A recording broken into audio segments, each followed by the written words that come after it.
vidéo de critique. Aujourd'hui, on a du gros de la compagnie CMON Cthulhu Dark Providence. Étrangement, CMON Cool Mini or Not, un jeu sans mini avec des pseudo-standees. C'est la troisième version, la troisième édition, si on veut, de A Study in Emerald de Martin Wallace, mais qui a été refait dans l'univers de Cthulhu Death May Die de la compagnie CMON. Fait qu'on va regarder ça ensemble. C'est une production qui, je crois, plusieurs personnes d'entre vous attendaient. Donc, on va aller voir comment on joue. Après ça, on va faire une revue morceau par morceau, voir si le matériel tient la route, puis après ça, je te donne mon feeling là-dessus. Une partie de Cthulhu Dark Providence va se jouer jusqu'à temps qu'une des nombreuses conditions de fin de partie soit atteinte. Les conditions de fin de partie, puis je les ai à côté de moi parce qu'elles sont quand même assez nombreuses. Lorsque un des joueurs va atteindre le nombre de points défini par le nombre de joueurs, donc un joueur 35 points, deux joueurs 33 points, et ainsi de suite, sont indiqués ici sur la piste. Lorsque un joueur va avoir 3 jetons de folie, là, de Sanity Token, et qui va révéler son alliance, son allégeance comme étant un inspecteur et non pas un cultiste. Ça peut être aussi si ton agent principal est décédé. Dans le cas ici, moi je suis dans le coin ici à Chicago, donc si celui-là, si mon agent se fait assassiner, eh bien la partie se complète à ce rang-ci. Si l'une des deux pistes qui est là atteint le maximum, c'est aussi un déclencheur de fin de partie. Et dans une condition très particulière, il y a un type d'agent, là, je ne les ai pas sortis ici, là, des agents, des petites tuiles comme ça. Il y a des créatures, là, des C1 là, ou des Deep Sea ou whatever. Quand les 8 sont sur la map, je pense qu'il est ici, là, Deep One. Quand les 8 sont sur la map, ça déclenche aussi une fin de partie. Un joueur, à son tour, comme une mécanique de deck builder, tous les joueurs vont commencer avec un deck standard. Ici, là, j'ai fait là, un genre de mise en place moitié-moitié jeu standard / mode solo, mais l'idée, c'est juste de te montrer, grosso modo, qu'est-ce que tu fais dans cette production-là. Donc, 1, 2, 3, 4, 5. Un joueur commence avec une main de cartes. Très standard. Chaque joueur aura sa main de cartes, a le même deck de départ. Là, il n'y a pas d'asymétrie en ce sens-là. Et donc, dans la main de départ, les choses qui sont importantes, c'est des actions ici qui sont nommées et les différents symboles que tu vas voir ici qui te permettent de faire certaines des actions.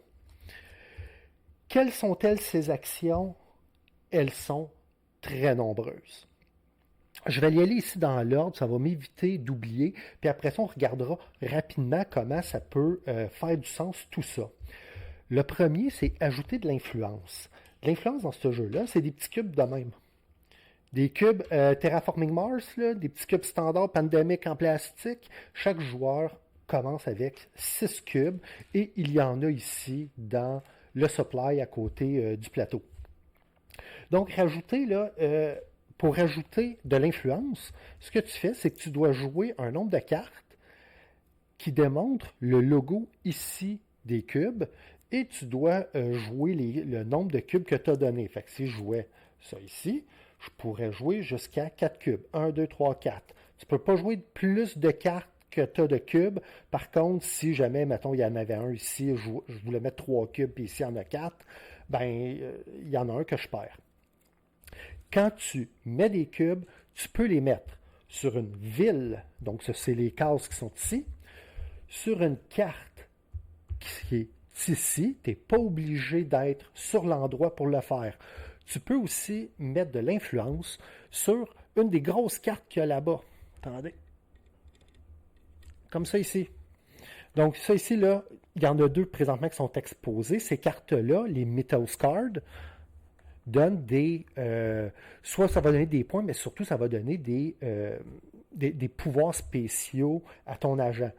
Donc, quand tu les joues, fait que disons, là, juste pour la simplicité là, du fait que je suis à côté, je vais dire, je veux ici être en Nouvelle-Orléans et je vais jouer avec ma main de départ, mettons, je vais mettre 2 cubes. Donc, je jouerai cette carte-là et je ferai ça comme ça. On peut faire jusqu'à 2 actions, sauf si une carte nous donne une action gratuite. Donc ça, c'est ajouter de l'influence. On peut réclamer une carte si c'est notre première action. Réclamer une carte, ce serait quoi? Exemple, ici, à mon prochain tour, je pourrais dire, Nouvelle-Orléans. Donc, j'irai dans les cartes de ville ici, je chercherai la Nouvelle-Orléans, qu'elle est ici, puis je la rajoute à mon paquet. Pour savoir ce que font les cartes villes dans ton paquet, le petit bandeau ici t'indique grosso modo qu'est-ce que tu vas hériter en ayant cette carte-là dans ton paquet. Dans le cas des cartes qui sont ici, tu peux lire ce qu'il y a là. Donc, des fois, ça peut être au-delà des différentes ressources que la carte va te donner. Plusieurs vont te donner des pouvoirs particuliers ou même, des fois, comme ici, un agent, donc Harry Houdini. Donc, Houdini, dans ce cas-là ici, il te rajoute de la force. S'il est présent comme agent, il ne peut pas être assassiné. Ça a un petit rappel ici. Et lui, il te rapporte un cube. Mais sa force à lui, c'est de pas pouvoir, de jamais être pris. Donc, on le remet là. Donc, ça, c'était la deuxième action, c'est de réclamer une carte. Tu peux retirer de l'influence. Mettons, là, j'ai commencé à en mettre un petit peu partout, blablabla. Là, c'est de dire, je change ma stratégie. Donc, si encore une fois, tu joues des cartes que le symbole des cubes, tu peux aller en rechercher et les remettre dans ton supply. La différence de les ajouter, c'est que quand tu vas les rechercher, tu peux aller les rechercher partout où tu veux, sur le plateau, où c'est que tu les as mis. Tu peux acheter de l'influence. Donc, pour deux lingots d'or, donc comme ça, tu peux dire, je vais aller acheter un cube d'influence et le rajouter à mes stocks. Tu peux te déplacer, travel, déménager. Donc, qu'est-ce que ça fait? Tu vois ici, chacune des villes sont reliées avec des lingots d'or. Donc, c'est de jouer un certain nombre de lingots de ta main qui va correspondre à là où tu veux aller. Donc, si, disons, je voulais partir de Chicago et descendre ici à Saint-Louis, je pourrais jouer cette carte-là ici. Elle a un lingot. Je joue un lingot. Et aussi, évidemment important, il y a une ligne ici. Donc, les deux villes sont reliées. Donc, je peux m'en venir vers Saint-Louis. Donc, déménageons le vu. Tu peux manipuler une des tracks ici. La track rose représente une track d'investigation et la track verte, le terme exact, c'est la track de rituel. Donc, j'ai sorti quelques cartes ici pour le montrer. Donc, tu vois ici, là, certaines cartes vont pouvoir t'apporter ce genre de petits trucs-là. Puis, il y a aussi des cartes qui peuvent même jouer la track à reculons. Donc, selon ce que tu auras dans ta main, tu peux soit donner un avantage à ta faction ou reculer la faction que tu n'es pas. Tu peux performer l'action qui est écrite ici. Donc, des fois, il y a des ou, des fois, il y a des et. Les cartes sont tous uniques. Tu peux décider comme action de vider ta main. Donc, disons que j'ai joué mes deux actions. J'ai ça ici. Elle, j'aimerais bien l'avoir, mais ces deux-là, je veux m'en débarrasser. Ce n'est pas un freebie à la fin de ton tour. Tu dois brûler une de tes actions pour dire ça, je veux m'en débarrasser pour refaire ma main. Révéler ton allégeance.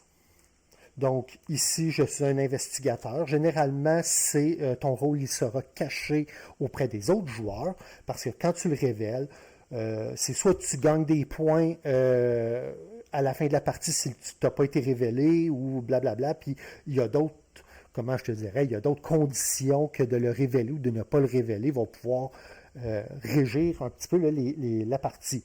Et tu peux simplement dire, moi, j'ai fini et je passe, avant que j'aie consommé mes deux actions. Le jeu, qu'est-ce qu'il fait? C'est une grosse partie de deck builder-ish, parce que c'est pas un deck builder où tu passes ton temps à acheter des cartes. compte tenu de l'ensemble des conditions de fin de partie, ben, peut-être que quelqu'un va vouloir peut-être plus cibler de monter sa traque ici. Peut-être que quelqu'un va vouloir dire, moi, je vais aller chercher des villes. Quand on va chercher des cartes villes, on les met, on met un jeton pour dire c'est moi qui l'ai et je peux scorer ces points-là. C'est la seule façon que tu peux scorer des points pendant la partie. Pourquoi? Parce que si jamais,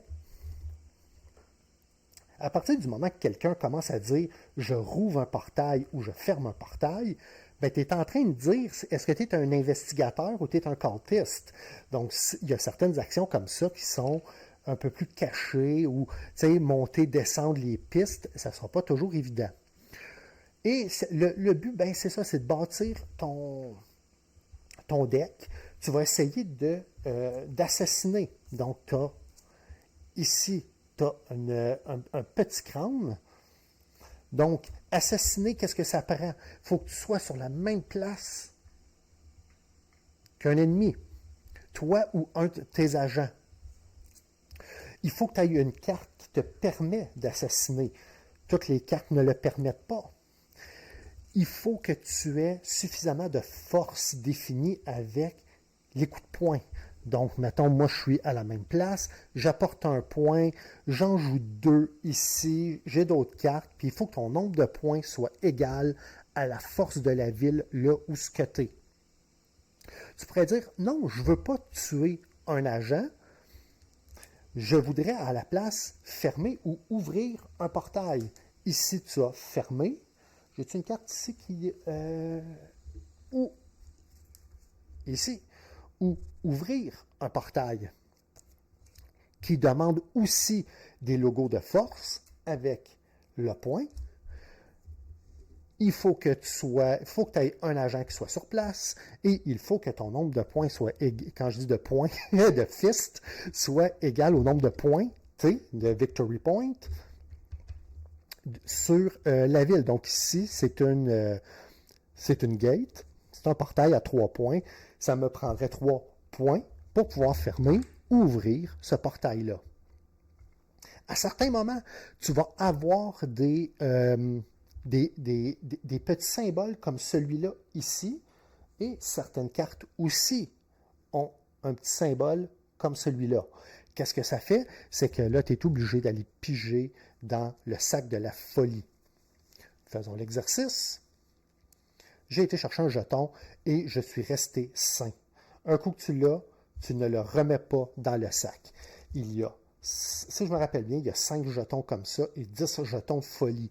Si un joueur amasse 3 jetons de folie, ça oblige à dire quelle est son allégeance. S'il est investigateur, tu viens de déclencher une fin de partie parce que ton personnage est mort de folie.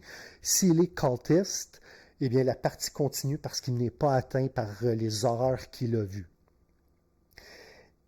Et le jeu est un petit peu chaotique comme ça, où tout le monde va essayer de tirer les conditions de victoire de son côté ou dans son allégeance, que ce soit via les pistes, par l'acquisition de villes.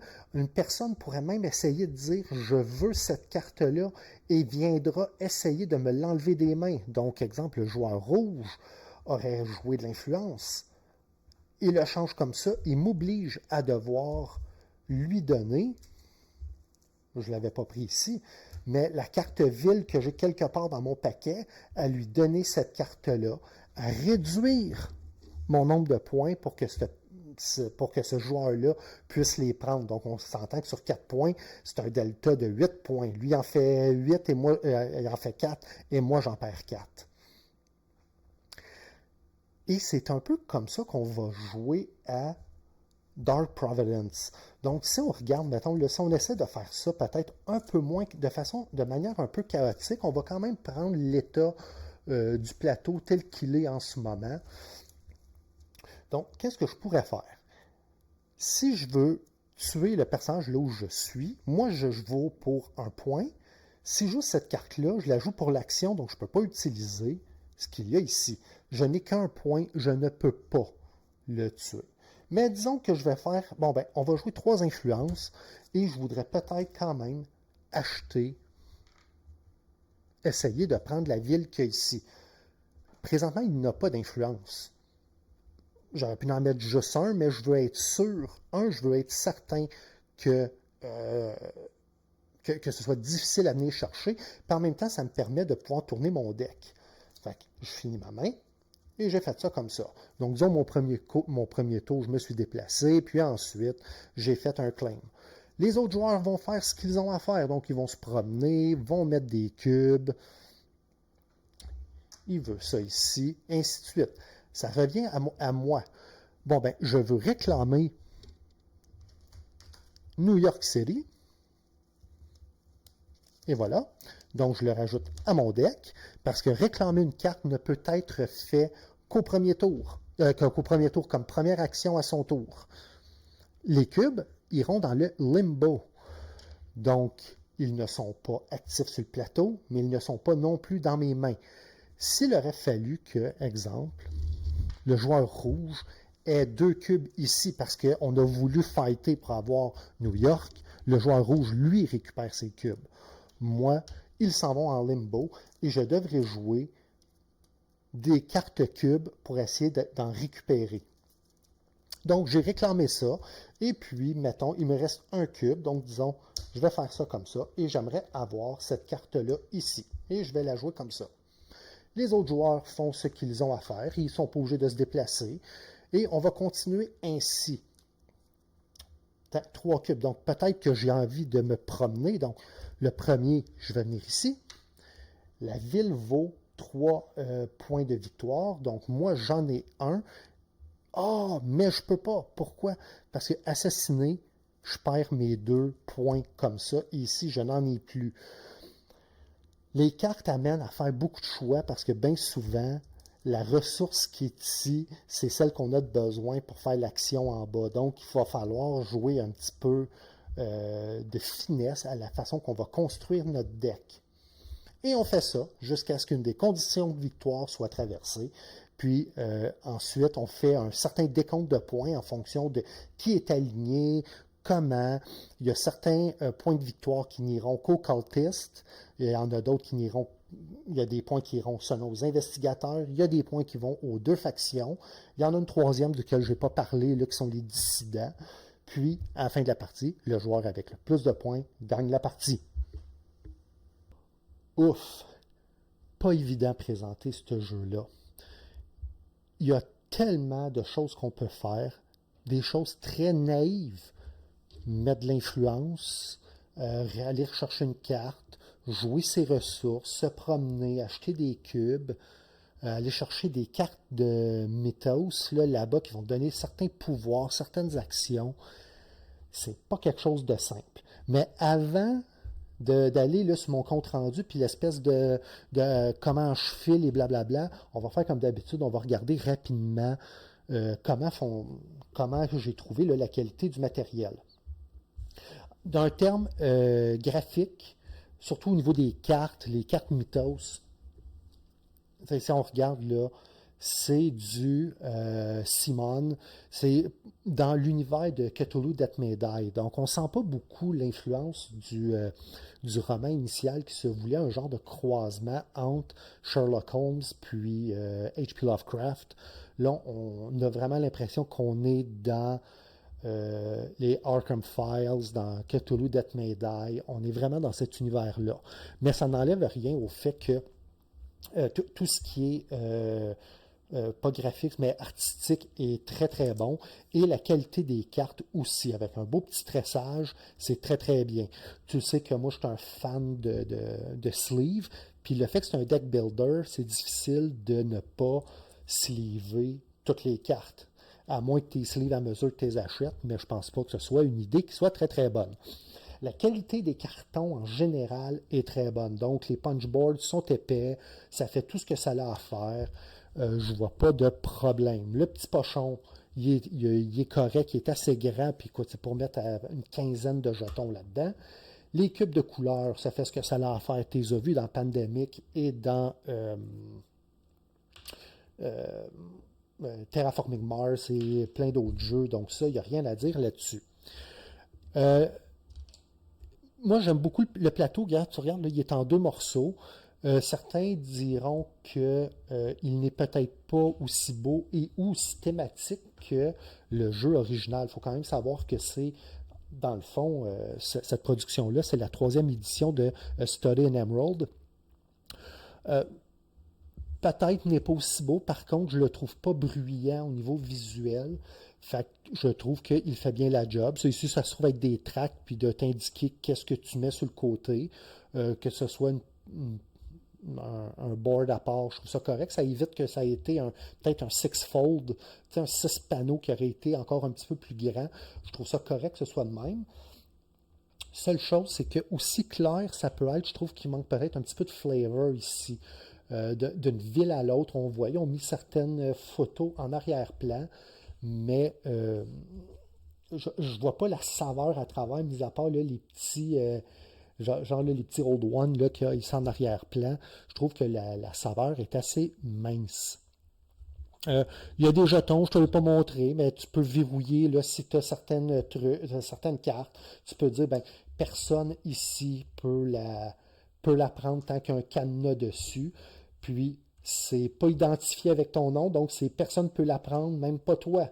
Il faut que quelqu'un déverrouille la carte pour être prise. Mais les jetons sont petits, mais sont corrects. Il y a certaines autres tuiles là, qui vont venir en fonction de certaines cartes que tu vas pouvoir trouver. Donc, honnêtement, je ne suis jamais tombé sur les cartes qui activaient ces trucs-là. Tu as ici un petit standee Cthulhu. Petit standee que j'ai écorché. Pourquoi? Parce que ça, c'est un standee, c'est Fantasy Flight là, qui vient avec les Arkham Files. Il t'en donne un. Ici, il est beaucoup trop petit pour l'épaisseur du carton. J'ai tout chippé mon carton. Là, j'ai essayé là, de le replacer avec l'adhésif, là, mais il y a eu un petit peu la vie dure en bas. Ce qui m'amène avec la boîte à t'amener la boîte. Ces petits chariots-là, c'est de la merde. Autant le carton, il est de bonne qualité, ça se défait tout seul. J'ai pris soin de te prendre une ou deux photos de l'état de la boîte quand tu le sors. Mais tu sais, je veux juste replacer ça, putain, ça se défait. Il va falloir probablement que je passe à la colprite, là, de mettre un petit, ici, là, un petit collant, puis que je les colle un par un, sans trop beurrer ce qu'il va y avoir en arrière. Ça, je comprends pas pourquoi ils ont fait ça pour mettre. C'est censé être des chariots pour mettre ton agent comme ça. À la place, j'aurais préféré peut-être avoir des standees, boum, les mettre comme ça, puis les promener. Certains diront, ouais, mais le chariot à plat, c'est parce que ils peuvent devenir, quand ils sont déclarés comme étant cultistes, ils deviennent méchants comme ça, là, avec les yeux rouges. Ben, à quantité de carton qui a été pris pour faire ça, faites deux tuiles d'agents. Un qui est comme, il y a un qui aurait été recto-verso comme ça, un qui aurait été recto-verso comme ça, puis on aurait juste eu à changer la tuile. Gloomhaven a vendu des boîtes de 20 livres là, à plusieurs millions de dollars et d'exemplaires. Puis, la question là, d'avoir des standees là, qu'on peut remplacer sur des bons pieds, ça fait un job. Ça paraît peut-être pas ici à l'écran. La boîte est un petit peu plus petite qu'une boîte Kallax standard. Par contre, avec tout ça ici là, qui prend la place pour mettre tous les petits chariots, il y a tout le stock peine à rentrer dans les boîtes. C'est surtout avec les sleeves. Si tu regardes le mouche sleeve en Mayday, là, à peu près ce qu'il y a de plus cheap, là, puis un peu, c'est ici. Tu vois que ça passe, mais les coins ils tournent, fait que c'est juste, puis ça va flotter un petit peu sur le dessus. L'idée probablement qu'ils ont eu avec ça, c'est que tu mettrais là, tes trucs lousses de même dans la boîte. Non, ben moi je mets ça tout dans des petits sacs, un peu comme tout le monde. Là, je mets ça dans des petits sacs, fait les petits sacs qui prennent de la place. Puis tu finis que tout est un petit peu tassé. Donc ça marche, mais c'est très juste. S'il n'y avait pas eu ces chariots-là, il n'y aurait pas eu à se casser la tête à faire ce genre d'insert-là. Ça aurait juste été, on aurait eu un sac de standee, un sac d'agents comme ça. Ça aurait fait la job. Sinon, la boîte est de bonne grosseur. Les plateaux personnels que tu as presque pas vite un peu. Je vais te bouger un peu ici. On va essayer de te remettre droite. Et voilà. C'est du cardstock épais et tressé.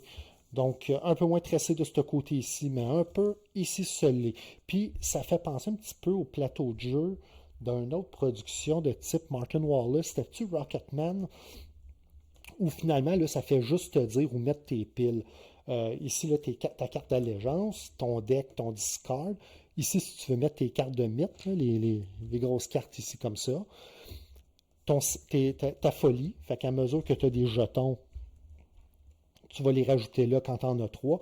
Et ta crypte te permet de dire c'est quoi les agents que tu as tués et que tu mets ici. Les instructions sont correctes. Je pense qu'ils disent tout ce qu'ils ont à dire, mais la nature de la bête fait que c'est pas simple de présenter ce jeu-là. Au moins, le scoring et les principales actions là, qui sont les affaires peut-être les plus funky, comme assassiner et ouvrir ou fermer un portail, sont inscrits ici sur comment faire, comment déterminer le gagnant. Je crois qu'on a fait le tour de pas mal tout le matériel, mais mis à part vraiment là, ça, c'est une bonne production. Puis en termes de dollars canadiens, là, habituellement, un jeu, là, c'est 60-65$. Je pense qu'en dollars canadiens, je l'ai eu pour à peu près 55$, qui fait en sorte que c'est quand même en deçà de la moyenne. Pour un jeu qui vient avec beaucoup de matériel, qui a quand même le nom de Martin Wallace qui est accroché dessus, ce qui est très bon, à mon sens. Mais la chose la plus importante, c'est comment j'ai trouvé ça. Je te fais la critique parce que je le sais que c'est. Il y a un gros hype, là, puis il y a du monde, je le prends pas. Puis merci aux gens qui ont regardé la vidéo. C'est la vidéo qui a le plus pris sur la jeune chaîne, qui a quoi, 1 an et quart, 1 an et demi peut-être. Là. Donc je pense que j'ai fait 500 vues avec. Je prends quand même le moment de remercier les gens qui ont pris le temps de regarder. Je l'ai joué seulement solo.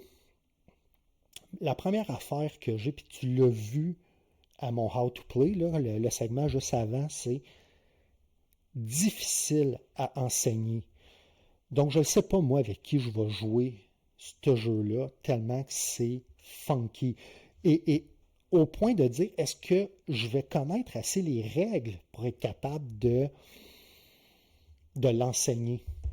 À cause de plusieurs petits points de nuance. Exemple, réclamer une carte.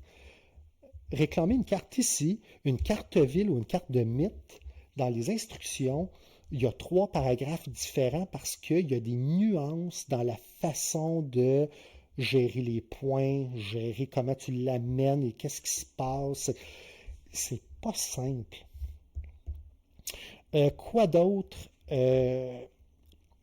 En solo, le mode solo fonctionne principalement, c'est que tu vas avoir 2 agents, je vais dire 2 agents ennemis là, qui sont ici, là, donc qui vont être animés par, ils auront eux-mêmes leur propre carte, ils ont des actions de base et des ressources de base. Tu choisis un grand ancien, il y en a 6, et grosso modo, les grands anciens, là, donc il y a 6 grosses cartes comme ça, ils sont... Je t'en ai pris une copule. Donc, ici, Astur, Cthulhu, Dagon, The Black Goat, Nyarlathotep. Chacun des grands anciens cible, je te dirais, une stratégie particulière. Donc, chacun devient un peu un puzzle. Je te dirais qu'en solo, puis, tu sais, ça doit faire quoi, 6 parties que je fais, 5 ou 6. 2 d'apprentissage, 3 complètes, et j'ai pas encore fait mon idée complète à savoir si j'aime ou si j'aime pas. D'un côté, je déteste le fait que ce soit très on-rail. Et regardez les posts sur BGG, il y a des gens qui disent qu'il est très facile à battre. Ma dernière partie, là, je suis arrivé peut-être à 2 points de le battre seulement. Mais j'ai triché un petit peu les règles, là, je les ai tweakées pour que ce soit à mon avantage. Il y en a qui disent que les deux personnages se promènent puis ils font pas grand-chose. Moi, je trouve qu'ils en font beaucoup parce que grosso modo, ce qu'ils font, ils vont spreader, là, ils vont lancer des cubes partout, qui font en sorte que ça devient difficile pour toi comme joueur d'aller briser leur rythme ou de te faire une stratégie de course pour essayer de le battre en termes de vitesse et en capture de points.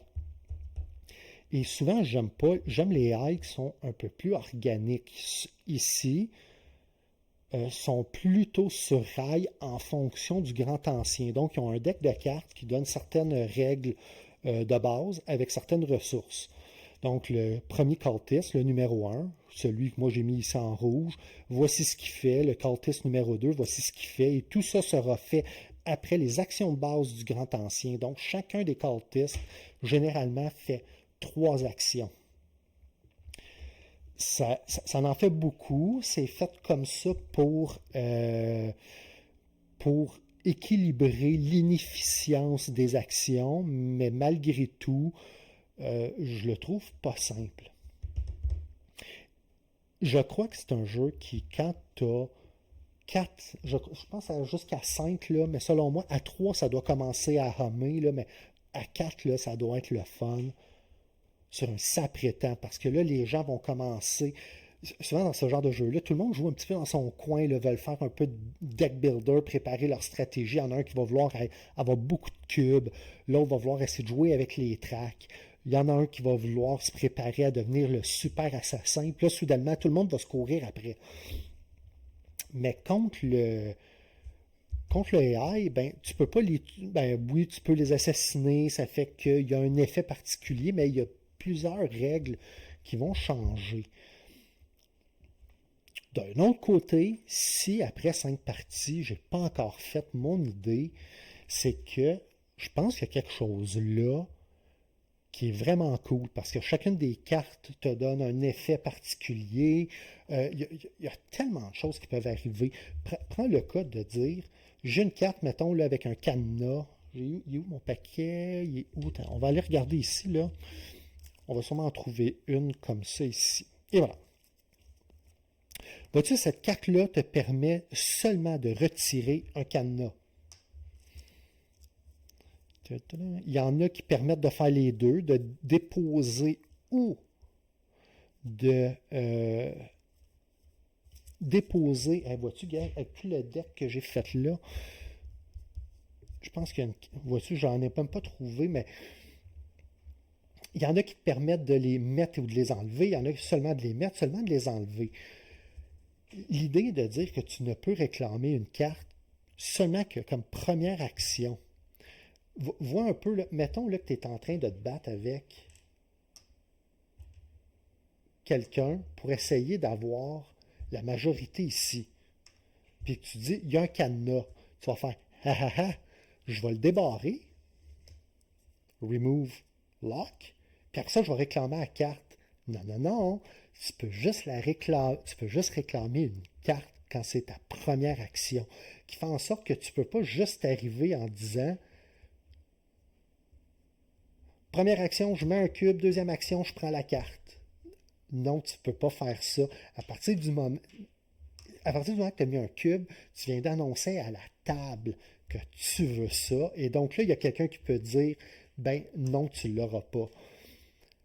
Tu sais, du hate drafting, là, selon moi, il y a place à ça à plusieurs, ce qui n'arrive pas contre le deck AI. Je salue beaucoup ce design-là parce que, si tu vois, j'ai même de la misère à t'en parler parce qu'il n'y a pas de ligne claire.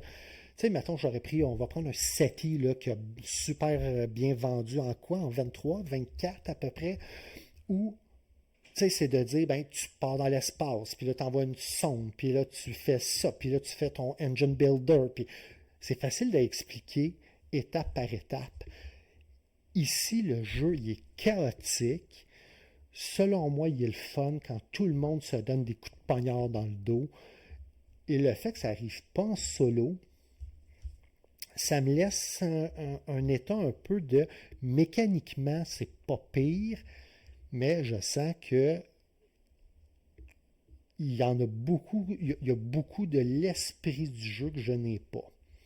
Mais encore une fois, je salue quand même le fait que quelqu'un soit arrivé avec un mode solo qui quand même, somme toute, marche de façon assez simple. Ça n'a pas dû être évident d'arriver avec ce genre de truc-là, balancer chacun des grands anciens selon une stratégie particulière. Comme ici, c'est Astor veut être le premier à avoir 4 agents. Donc, toutes les actions sont dans le aller chercher des cartes sur le plateau et quand il va en chercher une, il va en chercher une de plus ici dans la pile. Puis s'il rouvre un agent, ben c'est un agent de plus qui rajoute à sa pile.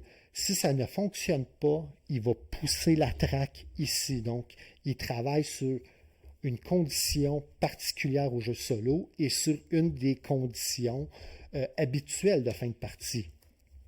Cthulhu, lui, il va gagner si il a eu au moins 5 cartes villes. Donc là, tu es pogné à essayer de vouloir aller lui rechercher pour descendre son nombre de points, parce qu'en allant chercher des cartes villes, ça fait beaucoup de points, puis essayer de reculer sa condition de victoire. Par contre, c'est peut-être pas les cartes que toi tu veux pour faire avancer ta condition de fin de partie.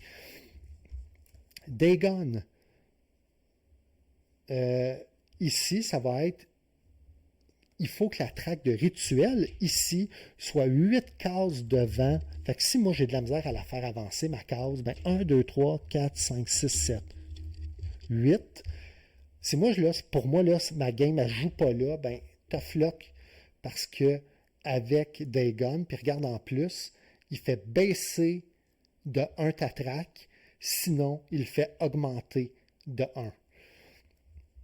Fait qu'il n'essayera pas tellement de monter la sienne qu'il va essayer de baisser la tienne. Fait que des fois, tu as quasiment avantage d'essayer de la faire avancer puis la faire reculer un petit peu pour éviter que lui, il prenne trop d'avance. Donc, on le voit qu'il y a des puzzles, on voit les stratégies, mais de les mettre en action en fonction de l'offre de cartes qu'il y a là. L'offre de cartes qui, je te fais remarquer que pour un deck builder, tout marche par influence, donc il n'y a aucun coût d'acquisition. Ça fait en sorte que la valeur d'une carte se détermine par la volonté des joueurs d'aller la chercher. Au lieu de dire que corruption, ici, vaut, mettons, je sais pas moi, ça vaut 6 sous. Ça aurait pu être 6 influences. Ben non, parce que peut-être que dans la partie qui se joue actuellement, cette carte-là n'a pas d'importance dans ce qui arrive là. Fait que personne ne la veut. Personne ne peut dire que cette carte-là coûte trop cher ou trop peu cher pour l'action qu'il y a là, parce que sa valeur va être déterminée par le marché, par l'offre et la demande. Si les gens font une demande très forte, donc, de façon organique, sa valeur va augmenter beaucoup, contrairement aux autres cartes qui seront à peu près pas touchées. Tu créerais-tu qu'il y a plein de choses que je t'ai pas encore parlé sur ce jeu-là, sur certaines cartes que j'ai moi-même pas eu l'opportunité de voir parce que le fait que les cartes mythos sont à l'autre bout, je portais les oublier parce que je me concentre ici. Le nombre de cartes qu'il y a, je pense que c'est 50 ou 60 cartes là, qu'il y a là, sur le plateau et dans le deck. Il y a beaucoup de choses et j'aurais aimé ça te dire oui, oui, oui ou non, non, non. À qui ça peut s'adresser? Ça va s'adresser à un groupe de joueurs, surtout. Selon moi, là, si tu joues à deux, peut-être pas. Selon moi, là, si vous êtes 3, 4, 5 joueurs, selon moi, ça s'adresse à vous et vous devez aimer les jeux hautement interactifs et avec beaucoup de coups de poignard dans le dos. Selon moi, ça va s'adresser à toi. Comme soloiste, on dirait que j'ai une résistance à dire, puis, regarde, je vais me mouiller, je vais dire oui. Mais tu sens que c'est un oui parce que je pense que c'est un jeu qui mérite d'être essayé pour son côté bizarre par rapport à ce qu'il y a présentement sur le marché. C'est sûr qu'en étant la 3e édition, il y a eu Study in Emerald deuxième version. Ça, c'est la troisième. Il y a des gens qui disaient préférer la deuxième parce qu'elle était plus streamline. Celle-là est supposée d'emprunter un peu plus à la première édition, donc de ramener des choses de chaos. Tu vas souvent avoir le nez là-dedans, comme je te dis, parce qu'il y a beaucoup de petits effets. Puis selon moi, un coup, tu vas l'avoir appris, ça va bien aller. Tu vas le serrer 6 mois, tu vas le ressortir, puis tu vas probablement te gratter la tête en faisant ah, ouais. J'ai commencé à faire un aide de jeu, puis même ça, je me suis épuisé. Habituellement, je suis assez résilient. Je vais attendre que quelqu'un plus brillant que moi en fasse un pour m'aider avec ce jeu-là. Fait que, écoute, c'est ça ma critique. Je le sais qu'elle n'a pas l'air super hot et super emballée parce que je me pose encore la question et je pense que le résultat final de l'appréciation d'un jeu comme celui-là vient vraiment de qui tu es comme gamer. Fait que moi, déjà, je ne trippe pas sur le deck builder, mais il n'y en a pas beaucoup. Il n'y a pas beaucoup de deck thinning parce qu'il se fait automatiquement avec plusieurs des cartes qui disent si tu joues l'action, tu jettes ta carte. Fait que je le sens pas trop. Area Majority puis Bidding, habituellement, je ne trippe pas sur le bidding. Fait qu'il y a un paquet de mécanismes qui me font pas tripper, mais parce qu'il n'y a rien qui est fondamentalement dans le jeu. Il y a un petit peu de ça, il y a un petit peu de builder, il y a un petit peu de track à l'euro, il y a un petit peu d'un peu de tout, il y a un petit peu de promenage point à point. Ça en fait une production qui, à défaut de pouvoir te dire si c'est bon ou pas, qui est vraiment unique et qui, je pense, mérite minimalement d'être joué au moins une fois avec un groupe, ce que je n'ai pas encore fait, pour comprendre toute la richesse d'un design qui est comme celui-là. Ouf, c'était ça ma critique de Cthulhu Dark Providence. J'espère que ça t'a éclairé. Puis nous, on se revoit très bientôt pour d'autres choses. Je ne sais pas encore quoi. À table. Salut là!